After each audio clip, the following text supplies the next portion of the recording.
기업 지배구조 포맷으로 스타트업 코퍼레이트 거버넌스 게임을 디자인해 보았는데요. 저희 발표는 게임에 대한 간단한 소개에 이어서 저희의 시범 플레이로 진행이 될 예정입니다.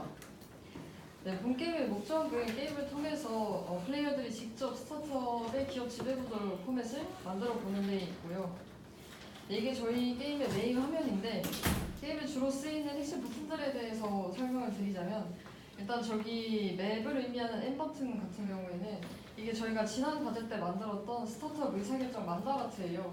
이 만다라트는 스타트업의 성장 단계별로 주요한 의사결정 과제들을 그 문장 단위로 표현한 거를 기입한 표라고 보시면 되고요. 저희는 이거를 플레이어들이 게임할 때 수시로 확인하고 고려하면서 참고할 수 있는 지도와 같은 기능을 하도록 넣어놨습니다. 네, 그리고 여기 상단에 보시면은 지금 현재 플레이어가 성장 단계 중에 어느 단계에 있는지를 보여주고 있고요. 그리고 저기 퀘스트를 의미하는 Q 버튼 같은 경우에는 현재 성장 단계에서 그 기업의 제도나 그 계약서와 같은 형태로 구체화시켜야 되는 과제들을 안내해주고 있습니다. 네, 그리고 저희 컨트랙트의 C를 의미하는 저 C 버튼은 성장 단계별 필수 계약서들을 담고 있고요. 그리고 럴을 뜻하는 LL 버튼은 저희가 창업을 하기로 선택한 국가의 상법이나 제도 등에 대한 정보들을 담고 있습니다. 네, 그럼 이제 본격적으로 게임을 시작해 보도록 하겠습니다. 네, 저희는 저희 5명이서 공동 창업을 하기로 선택을 했고요. 네, 그리고 이제 기업 정의를 해야 되는데 저희는 기업을 친환경 여성용품 제조기업으로 정의를 했고요. 저희가 게임 초반부에 이렇게 기업 정의를 하게 하는 이유는 그 기업 지배구조 디자인을 할 때 플레이어들이 좀 더 현실감을 가지고 구체적이고 디테일한 부분까지 생각하기 쉽도록 유도하기 위해서 기업 정의를 초반부에 하도록 했습니다.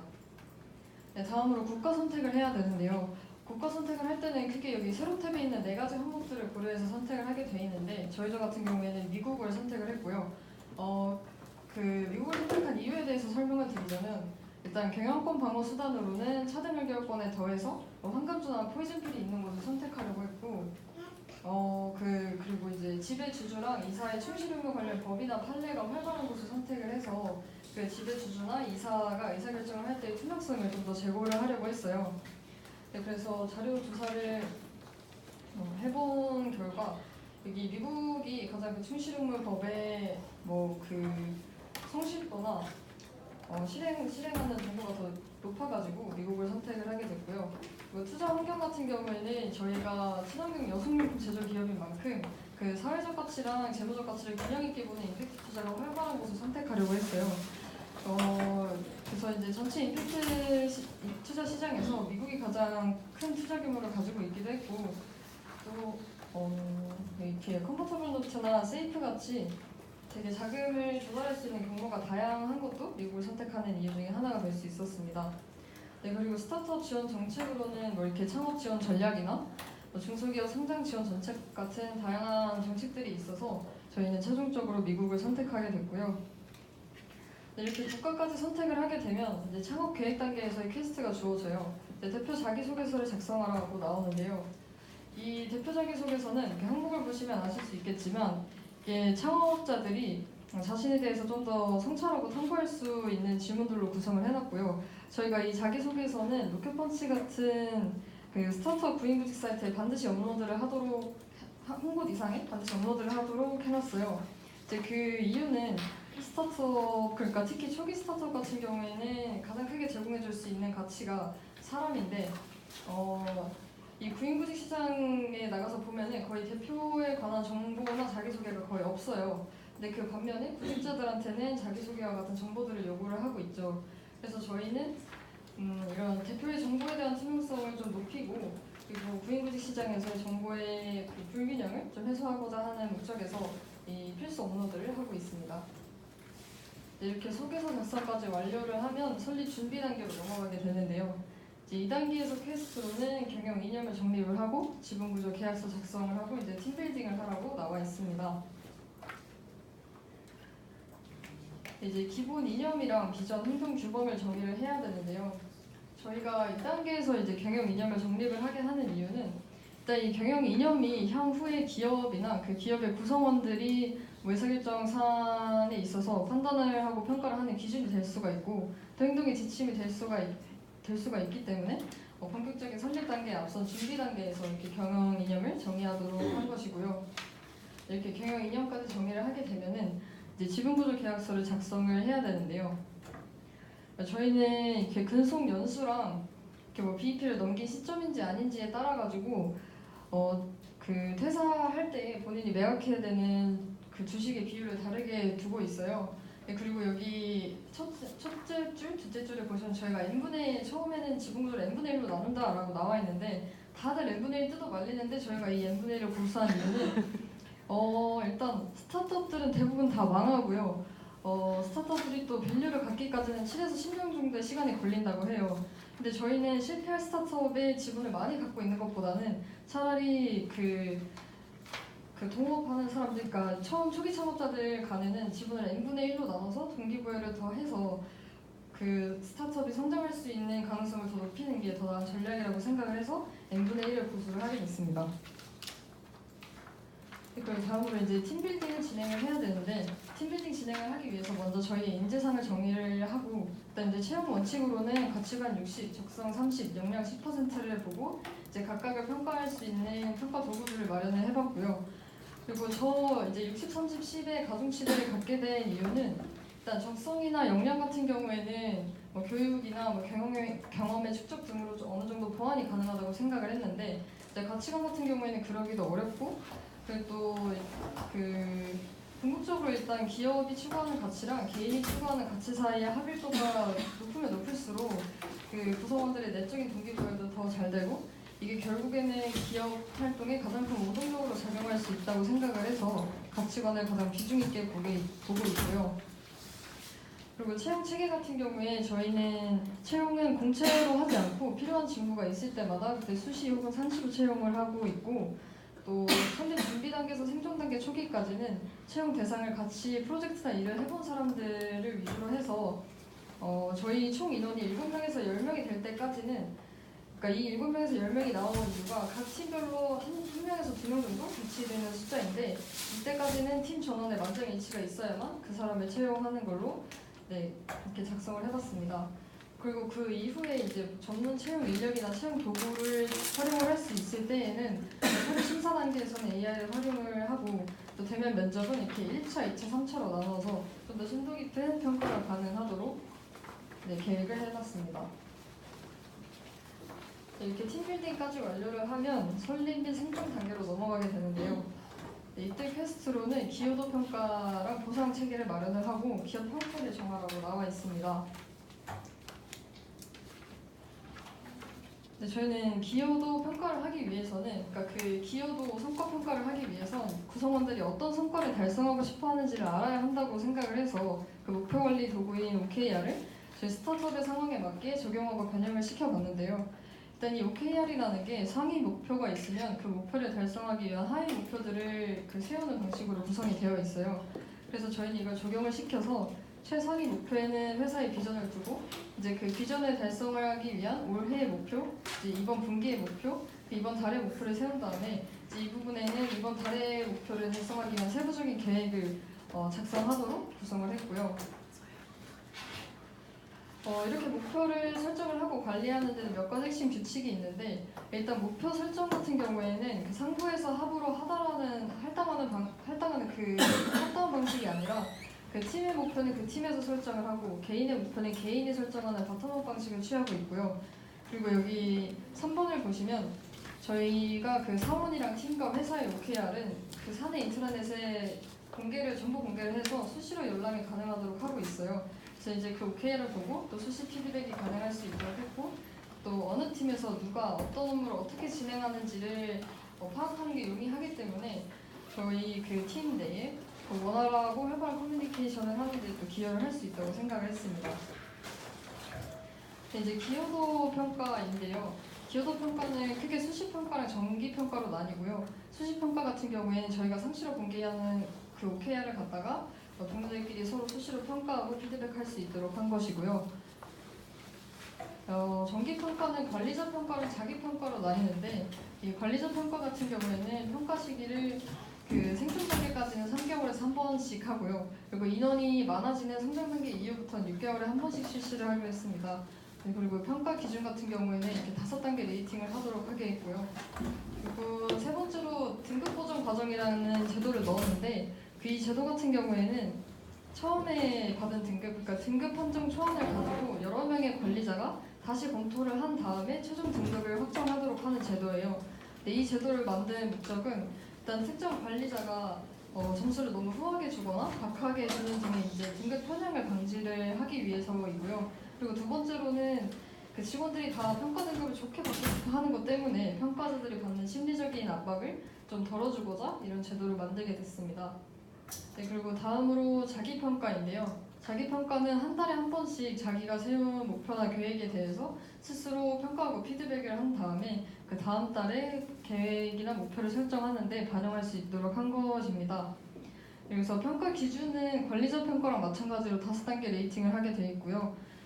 이 자기평가 결과 같은 경우에는 보상이랑 연결을 시키지 않는데 그 이유는 저희는 일단 자기평가의 본질이 내적인 동기부여를 하는 데 있다고 생각을 했고 근데 이 평가 결과를 보상이랑 연결을 시키게 되면은 내적인 동기부여가 저하될 뿐만 아니라 그 구성원들이 이제 자기가 가지고 있는 능력보다 목표를 더 낮게 설정하는 그런 샌드베깅 효과가 나타날 수 있다고 생각을 해서 자기평가 결과는 보상이랑 연결을 시키지 않는 걸로 설정을 했습니다.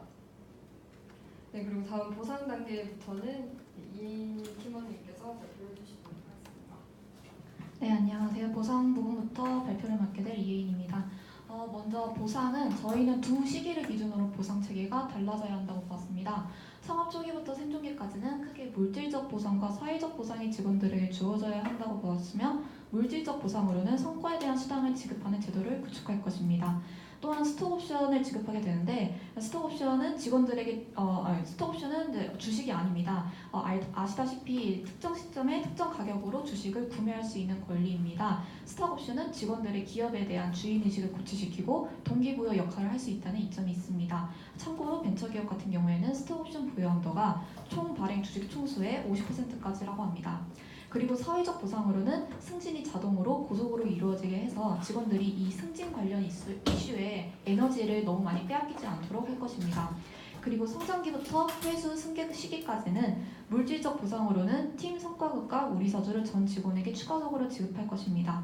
팀이 어느 정도 꾸려지고 운영될 시기이므로 팀 운영에 있어서 동기부여가 필요하고 어느 정도 성과가 나와 있을 시기이므로 조직원들과 같이 성과에 대한 보상을 나눠야 한다고 생각했습니다. 다음 퀘스트로는 기업 형태를 결정해야 하는 것입니다. 바로 실행을 해보겠습니다.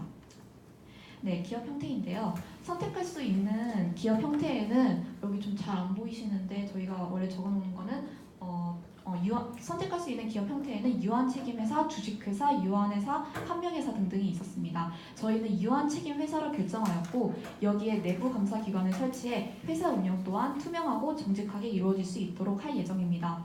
유한책임회사는 기업의 내부 관계인 설립, 운영, 해상과 관련하여 인적회사처럼 사적 가치를 폭넓게 인정하면서도 기업의 외부 관계에서는 사원의 유한 책임이 인정되는 기업 형태로서 주식회사와 조합의 장점을 모두 가지고 있는 회사 형태라고 할 수 있습니다. 회사의 주주들은 투자한 금액만큼만 법적인 책임을 부담하기 때문에 일반적으로 창업자의 몰리나 리스크가 분산되는 효과를 가져옵니다.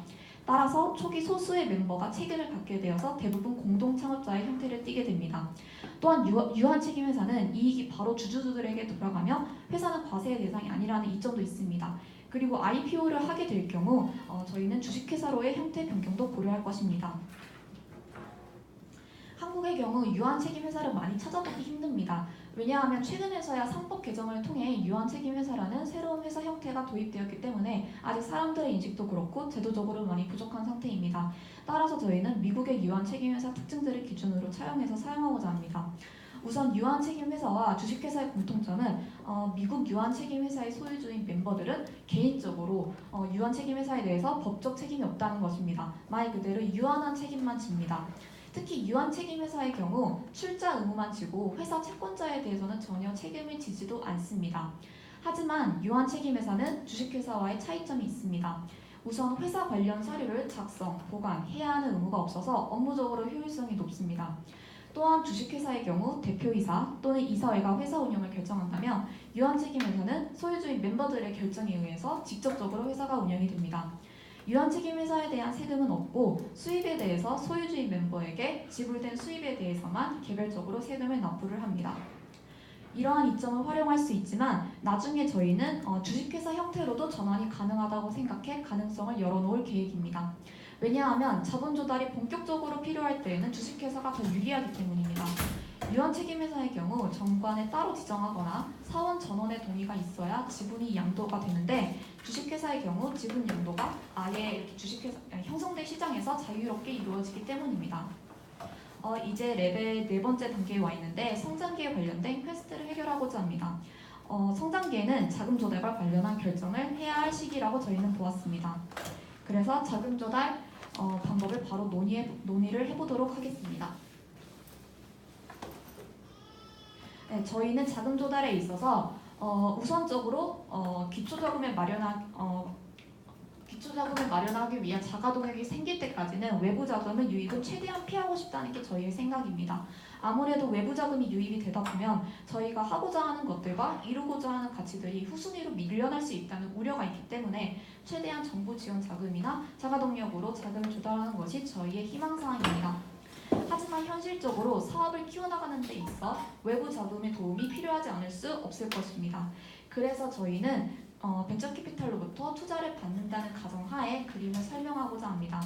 특히 법적 규제가 상대적으로 자유로우면서 체계와 조건이 합리적이고 투자 심사를 할 때 장기적 관점을 바탕으로 꼼꼼하게 따지기로 유명한 미국의 벤처캐피탈로부터 투자를 받는다면 서로 윈윈하는 것이라 생각했습니다.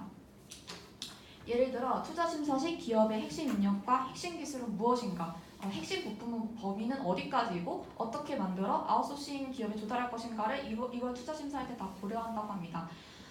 그래서 이제 미국 벤처캐피탈의 경우를 이제 살펴보려고 하는데 미국 벤처캐피탈의 경우 다양한 방식으로 투자를 한다고 합니다. 또한 대부분이 상환 우선주 방식으로 투자를 하는데 상환 우선주란 주식의 일종으로 부채가 아닌 자본 계정으로 잡히므로 재무 구조를 해치지 않고 이익잉여금이 있을 때 벤처캐피탈 입장에서는 배당금 지급 또는 투자금 상환 요구를 하게 됩니다. 참고로 한국의 벤처캐피탈은 주로 일정 배수로 신주를 인수하는 방식을 선택합니다. 네, 투자사의 선정 기준은 다음과 같습니다. 총 투자받을 금액이 얼마인지부터 자체적으로 선정을 해야 할 것입니다. 그리고 차후에 회사의 지분을 얼마만큼 확보할 수 있냐도 미리 결정을 하고 투자사와의 대화가 이루어져야 합니다. 또한 투자는 몇 차에 걸쳐서 지속적으로 이루어지는지, 언제 어떤 시기에 자본 조달을 받을 수 있는지 계획을 미리 세우고 투자사와 협상을 해야 할 것입니다. 마지막으로 자체적으로 미래와 현재 기업 가치를 평가해 보는 것이 필요합니다. 회사 자산, 매출, 수익 등 수년 동안 축적해온 자체 재무자료를 바탕으로 선정할 것이며 기업의 미래 현금 흐름을 예측해보며 유사산업군 기업 또는 유사한 모델을 기업으로 벤치마킹도 해야 할 것입니다. 자체적으로 밸류에이션 한 결과를 가지고 있어야 투자사가 평가한 가치와 비교를 해가며 투자사와의 대화가 가능할 것입니다. 이제 마지막 단계입니다. 회수 승계 단계인데 마지막 퀘스트를 해결하고자 합니다. 어떻게 엑시트하느냐를 결정할 시기인 것입니다. 네, 회수 승계 단계에서는 여러 선택권이 있을 것입니다. IPO, M&A, 전문 경영이 승계 등 다양한 선택지가 존재할 것입니다. 하지만 저희는 현재 기업 구조를 디자인하는 입장에서 어느 한 선택지만을 바라보는 건 위험하다는 생각을 했습니다. 그래서 어떤 스타트업을 하고 있을지, 기술이나 핵심 역량이 저희가 그때쯤이면 어느 정도 도달했을지, 시장 상황은 어떻게 변화 중인지, 글로벌 중심의 사업이 될 것인지, 까다로운 IPO 기준을 충족시키고 있는지에 따라서 그때 상황에 따라서 저희의 선택지의 폭이 너무 달라질 것이라고 저희는 예상했습니다.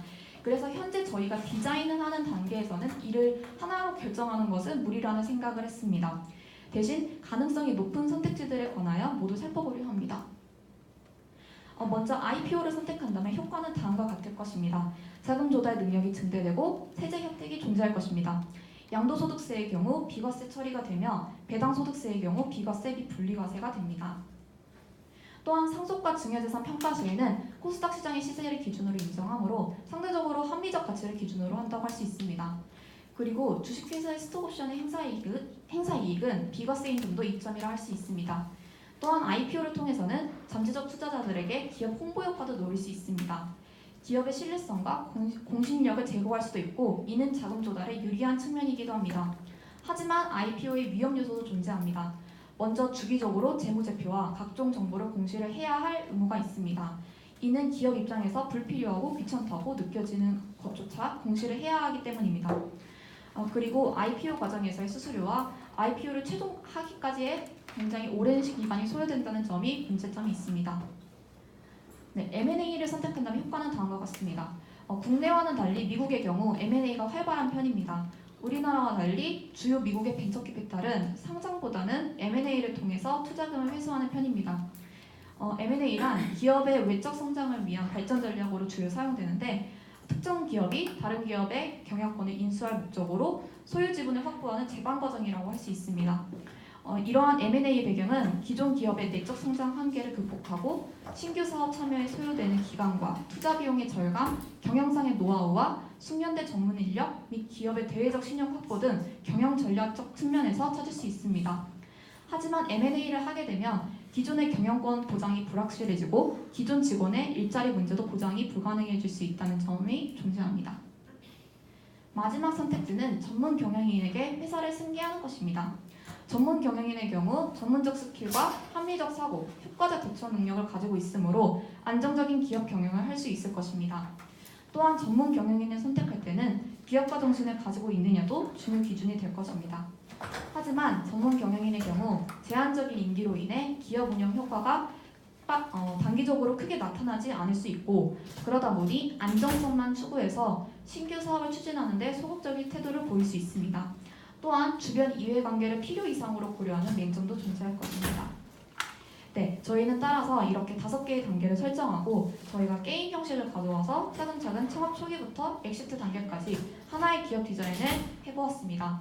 네, 저희가 생각하는 이상적인 기업의 모습에 현실성을 최대한 반영하기 위해 노력하였고 이 포맷의 내용이 아무쪼록 잘 전달되었길 바랍니다. 감사합니다.